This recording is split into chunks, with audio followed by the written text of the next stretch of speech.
We gave away our minds, not all at once, but slowly over time. And most of us didn't even feel it happen. Here's what I've been thinking about a lot lately.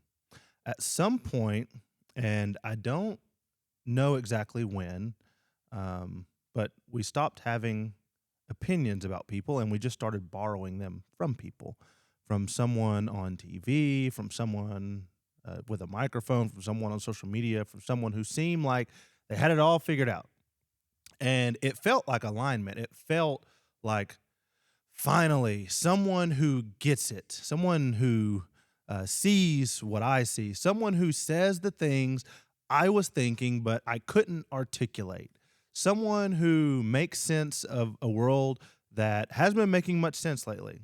And that feeling is real. I want to be clear about that because I'm not here to make you feel stupid for it. I have also felt that. Most people have, I think, but I want to ask you something honestly.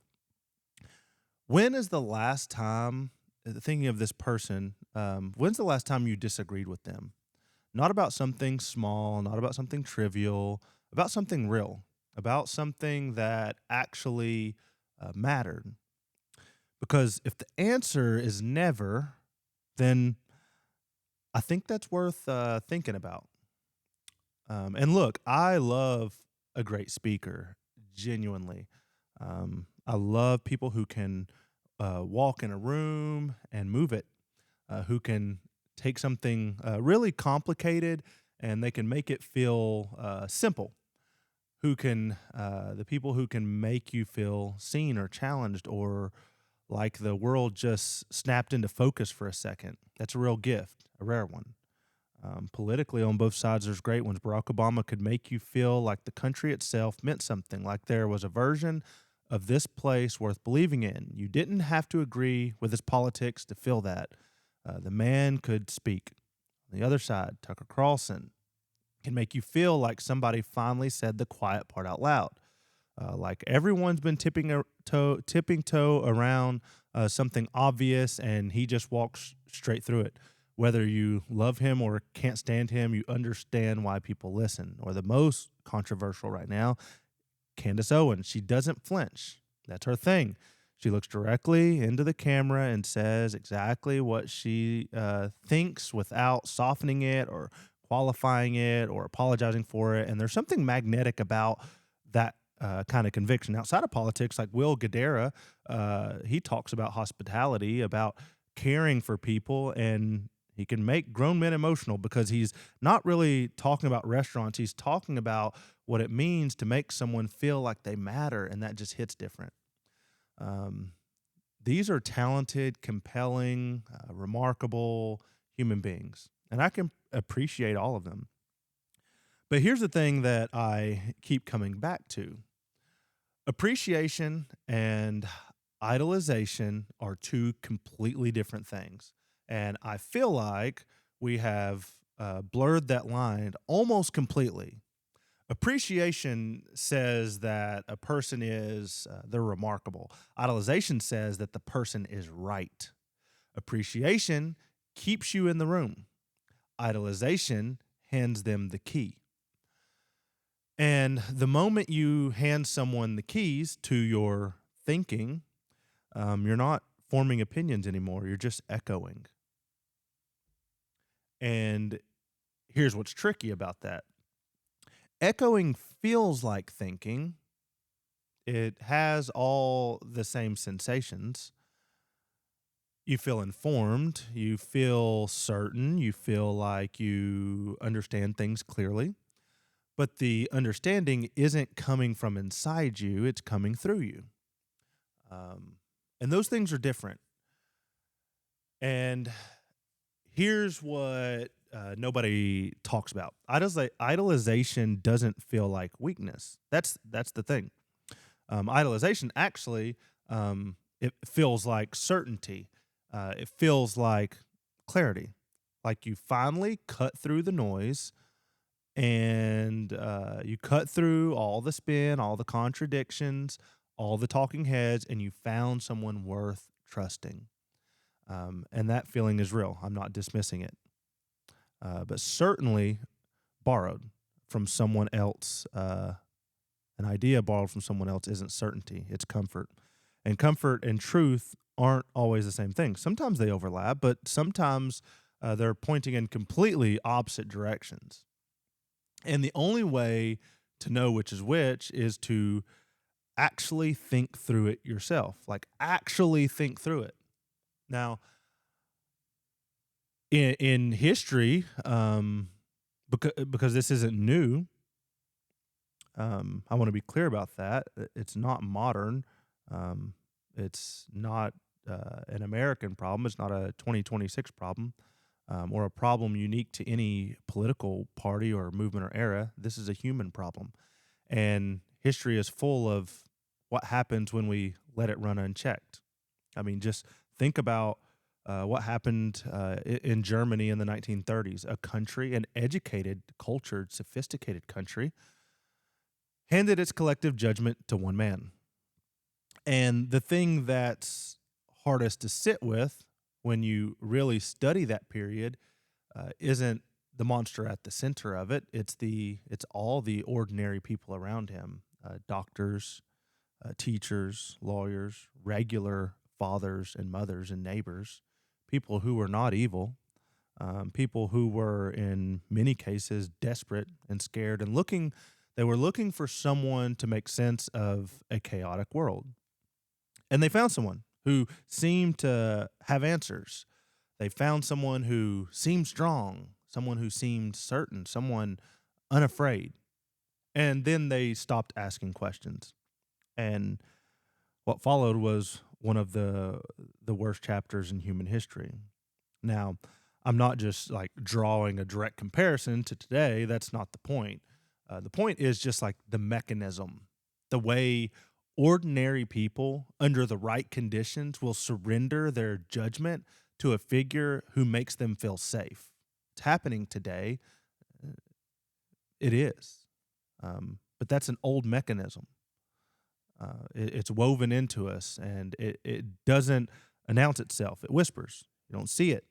Or think about something a little closer to home. Here in the U.S., think about what happened with Jim Jones. He was a preacher from Indiana who convinced I think it was 900 people to follow him to the jungles of Guyana. And most of those people were good people, idealistic people, people who genuinely wanted a better world. They weren't stupid. They weren't broken. They were human. They found someone who made them feel like they finally belonged to something meaningful. And they gave him everything. They gave him their mind. They gave them loyalty, their independent thought. And when the end came, it came really fast. 918 people gone because they stopped asking the hard questions a long time before that final day. And again, I'm not saying every act of admiration leads somewhere dark, obviously not. But I am saying the mechanism, the psychology of handing your mind to someone else has a track record, and it's not a good one. So, what changed in the modern era? In the modern era, something changed, clearly. The scale of this got bigger. The speed of it got faster. The intensity of it got more extreme.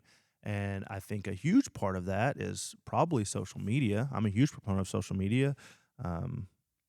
But social media didn't invent idolization, it did industrialize it. Think about what these platforms actually do. They don't just connect you to voices like you, they study you, they watch every pause, they watch every click, they watch every second you linger on something before it passes, and then they feed you more of it. More of the voice that already made you feel good or bad, more of the perspective that already matched yours or made you mad, more of the certainty you are already leaning towards. And they do it all day, every day, for years. They've done it for years. And after enough of that, after enough repetition, after enough reinforcement, enough algorithmic confirmation that you are right, and everyone who thinks differently is not just wrong, but they're probably dangerous, it's what you think, your view of the world has been shaped in ways you didn't choose and you can barely see. It's not a conspiracy. That's just how the business model works. Outrage keeps you on the platform. Agreement keeps you on the platform. The feeling that you're a part of something, that you finally found your people, that keeps you on the platform. And the platform makes money. And while the platform makes money, you slowly, without realizing it, outsource more and more and more and more of your thinking to whoever the algorithm has decided is your guy, who they decided is your woman. They decide what your movement is. And here's what that does to your actual relationships in real life. Think about the last time you had a real conversation with someone who sees the world differently than you do. Not an argument, not a debate, just a real conversation where you listen genuinely to understand how they got where they are. For a lot of people, that conversation hasn't happened in years, and that's really sad. And the reason it hasn't happened is because the algorithm doesn't serve you those people. It serves you confirmation. And slowly, the people on the other side of whatever line you've uh,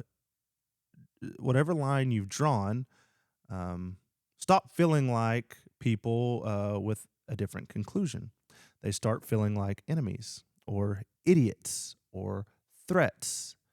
And that's a dangerous place to live. It's a dangerous place to be and think about people, not just politically, but personally. Because a person who can only think alongside people who already agree with them, I hate to tell you, but they're not really thinking. They're performing. The people I mentioned earlier, Obama, Tucker, Candace, Gadara, they're still people. I want to come back to that. They have bad takes, certainly. They have blind spots, of course. They have incentives you can't always see from the outside. We all do. They have bad days, bad years, moments where they got it completely wrong. We all have, every single one of them. That doesn't make them a fraud, though. It makes them human. And that's important to point out. And humans, even brilliant, compelling, well intentioned humans, they shouldn't hold the keys to your mind. Not any of them, not a single one. Not the ones you love, not the ones who sound the most confident, not the ones who have been right before, not the ones who make you feel seen. Because here's the quiet truth about idolization. It doesn't just affect how you see them, it affects how you see yourself. It affects how you see others. When your conclusions are borrowed, your confidence is borrowed too. And borrowed confidence collapses the moment the source gets challenged. That's why people who idolize get so defensive. Not because they're bad people, but because the attack on the person they're idolizing feels like an attack on them. Their identity got tangled up in someone else's story, and untangling that is painful. Just think about criticizing a president that someone voted for. So instead of doing the work, they just double down. They protect the story. Even when the story stops making sense, they just keep doubling and tripling down. So what does it actually look like to take your mind back? Because I don't want to just leave you with a problem. I want to talk about what the other side of this actually looks like. And I'll be honest, it's not glamorous. It doesn't feel like a revelation. It feels like work, quiet, unglamorous daily work. The first thing is this: you got to get uncomfortable with uncertainty. I know that sounds simple, but it isn't, because certainty feels really, really, really good. Certainty is restful. It feels peaceful. Saying, I don't know yet, it feels like it takes something out of you. But it's also the most honest thing you can say about most of the complicated questions in the world. The people who seem the most certain on TV, they're often the least trustworthy. Not because they're lying necessarily, but because certainty is a performance and there's incentives. Real thinking is messy. Real thinking involves sitting with two ideas that contradict each other and not forcing a resolution before you're ready. Real thinking sounds like, I see what they're saying, and I also see what the other side is saying, and I need more time with this. Not making a decision right away. That's not weakness. To me, that's intellectual honesty, and it's more rare than it should be. The second thing is start reading people you disagree with. I do it all the time, not to argue with them in your head, not to find the holes in their argument, to genuinely understand how a reasonable person got to a different place than you. We've lost that. But when you do that, this is what I found. Most people, not all, but most, didn't arrive at their views because they're stupid or corrupt or broken. They arrived there through a different set of experiences, a different set of information, a different set of fears. And when you start to understand that, the world gets more complicated, but it also gets more true. And I'd rather have the complicated true version than the simple, comfortable version. Wouldn't you? The third thing, and this one's important. Question the people you agree with more. Question the people you agree with more than the people you disagree with. I know that sounds backwards. Stay with me. But the people you disagree with, your guard is already up. You're already skeptical. You're already looking for the flaw. That's useful. Keep doing that. But the people you love listening to, the ones who make you feel good, the people that make you feel seen, the people that feel certain, they need more scrutiny, not less, because your guard's down, because you want them to be right. You want them to. And wanting someone to be right is exactly when you need to slow down and ask, but are they? Are they right? Not to tear them down, just to try to stay honest. And the last thing, this one's maybe the most important, you need to develop your own voice. Not a voice borrowed from your favorite commentator, not a voice that sounds like the podcast you've been listening to for the past 3 years, your actual voice. The one that comes from your actual life, your actual experiences, your actual questions. Because here's what I believe. You have something to say, not because you're famous, not because you have a platform, not because someone gave you permission, but because you've lived something. You've lived a life. You've seen something. You've figured something out, even imperfectly, that somebody else needs to hear. And the only way that voice gets developed is through the practice of actually thinking, of actually sitting with hard questions, of being willing to say, I'm not sure yet, and staying in that discomfort until something real emerges, not waiting on someone to give you something. The goal was never to find the right person to follow. The goal is to become someone worth listening to yourself. And that only happens one way, by actually thinking, by sitting with discomfort, by being willing to say, I'm not sure yet, by listening widely and trusting yourself enough to land somewhere that's actually yours. There are voices worth listening to in this world, real ones, there are, people with genuine insight, genuine courage, genuine things to say. Listen to them. Please do. Be moved by them. Please be challenged by them.